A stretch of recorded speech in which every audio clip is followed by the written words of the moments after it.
प्रभु यीशु मसीह के मधुर और मीठे नाम में आज दिनांक 21 मई दिन शनिवार को हम आप सब अपन के श्रोताओं का हार्दिक स्वागत करते हैं।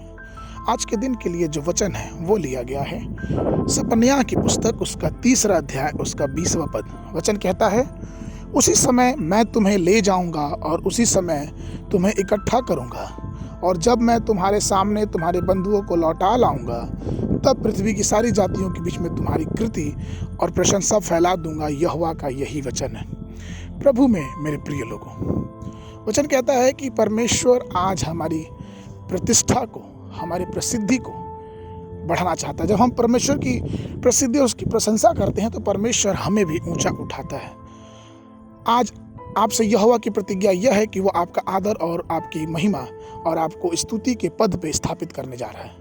आपके विरोधी आपके नाम को बदनाम करने का इरादा कर सकते हैं और आपको श्राप भी दे सकते हैं, परंतु यहोवा आपकी ओर है और उनकी सब दुष्ट युक्तियों के नाश करेगा और निश्चय आपको प्रतिष्ठा, स्तुति और आदर के स्थान पर स्थापित करेगा। एक बार की बात है कि एक परिवार था जो बहुत गरीबी में था।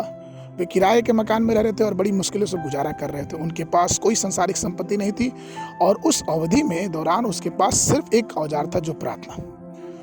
उस पूरे परिवार ने प्रार्थना में दृढ़ होकर विश्वास किया और चीज़ों को मांगना चालू किया। उस प्रार्थना के साथ उन्होंने एक छोटा सा व्यापार चालू किया और प्रभु के अनुग्रह से व्यापार बहुत ही आगे बढ़ने लगा और वह व्यापार इतना आगे बढ़ गया कि उसने उस पूरे परिवार को एक प्रतिष्ठित व्यक्तित्व का दर्जा दे दिया उस समाज में। कहने का तात्पर्य है कि प्रार्थना के द्वारा जब उन्होंने कार्य का प्रारंभ किया तो परमेश्वर ने उनकी प्रतिष्ठा को बढ़ाया, क्योंकि उन्होंने परमेश्वर को आदर दिया, परमेश्वर की स्तुति की, परमेश्वर की महिमा की। परमेश्वर महान है और वो अपनी आशीष से हमको आध्यात्मिक जीवनों में उतारता है। यहोवा कहता है उत्पत्ति की पुस्तक उसके 12 के 2 पद में, इब्राहिम से उसने कहा कि और मैं तुझको एक ऐसी बड़ी जाति बनाऊंगा और तुम्हें आशीष दूंगा और तेरा नाम बड़ा करूंगा और तू आशीष का मूल होगा। परमेश्वर ने यह प्रतिज्ञा दी और परमेश्वर ने अपने अनुग्रह पर अपनी आशीष से लोक भरा। आज भी अब्राहम यहूदियों के बीच में इस्राएलियों का पिता कहा जाता है, पूर्वजों में सबसे महत्वपूर्ण और विश्वास का पिता भी कहते हैं। साथ ही साथ नए नियम में जब हम देखते हैं तो यीशु मसीह के वंशावली में जो दर्ज किया गया उसमें दाऊद का उल्लेख है और इब्राहिम का उल्लेख है। परमेश्वर अपनी प्रतिज्ञा को कभी नहीं भूलता है, क्योंकि वो परमेश्वर अपने हर एक बातों को, हर एक चीज़ों को वो पूरा करता है। इसीलिए अगर हमको प्रसिद्धि चाहिए इस संसार में, प्रशंसा चाहिए, तो वो मात्र हम मनुष्यों से ना खोजे, लेकिन हम परमेश्वर की स्तुति और प्रशंसा करें। और एक समय आएगा जब परमेश्वर हमें अपने अनुग्रह से इतना भर देगा कि लोग हमको जान नहीं पाएंगे।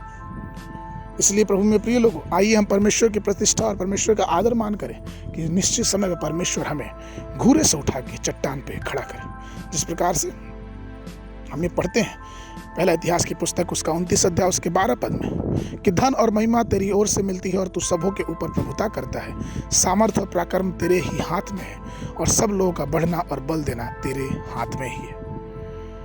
मनन के लिए आज क्या जो मनन है वो लिया गया व्यवस्था विवरण की पुस्तक उसका 10 अध्याय उसका 21 पद। वचन कहता है, वही तुम्हारी स्तुति के योग्य है और वही तेरा परमेश्वर है, जिसने तेरे साथ वे बड़े महत्व और भयानक काम किए हैं जिन्हें तूने अपनी आंखों से देखा है। बाइबल अध्ययन के लिए सुबह के समय पहला इतिहास की पुस्तक उसका 13, 14 और 15 अध्याय, संध्या के समय यूहन्ना रचित सुसमाचार उसका 7 अध्याय 1 पद से लेकर 27 पद तक। परमेश्वर आप सबको बहुतायत की आशीष दें।